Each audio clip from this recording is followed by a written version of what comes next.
ബ്രേക്ക്ഫാസ്റ്റിന് മിന്നുകുട്ടീൻ്റെ ഫേവറേറ്റ് ആയിട്ടുള്ള നീർദോശയാണ് ഉണ്ടാക്കിയിട്ടുണ്ടായിരുന്നത്. 2 പേർക്ക് ഇഷ്ടമുള്ളതുകൊണ്ട് തന്നെ രാവിലെ ബ്രേക്ക്ഫാസ്റ്റ് ഒക്കെ കഴിക്കാൻ കൊടുത്തിട്ട് പിന്നെ ലഞ്ച് ഉണ്ടാക്കാൻ നിന്നു. ഇന്ന് സൺഡേ സ്പെഷ്യൽ നോൺ വെജ് ഒന്നുമില്ല, വെജാണ്. ഇന്നലെ നോൺ വെജ് കഴിച്ചത് കൊണ്ട് തന്നെ ഇന്ന് വെജ് മതി പറഞ്ഞു.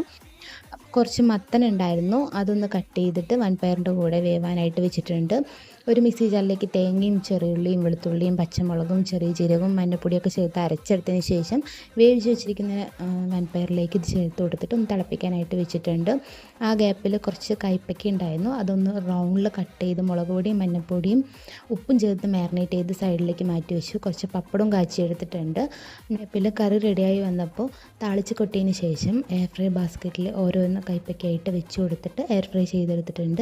അപ്പോൾ ഉച്ചയ്ക്ക് ലഞ്ചിന് കഴിക്കാനായിട്ട് കയ്പ്പയ്ക്ക ഫ്രൈ ചെയ്തതും മത്തങ്ങ കറിയും തൈരും പപ്പടവും ചോറും ആയിരുന്നു. അപ്പോൾ നല്ല അടിപൊളിയായിട്ട് ലഞ്ച് കഴിച്ചു. ഇന്നത്തെ മിനി വ്ളോഗ് ഇത്രയേ ഉള്ളൂ. നാളെ കാണാം. Bye bye.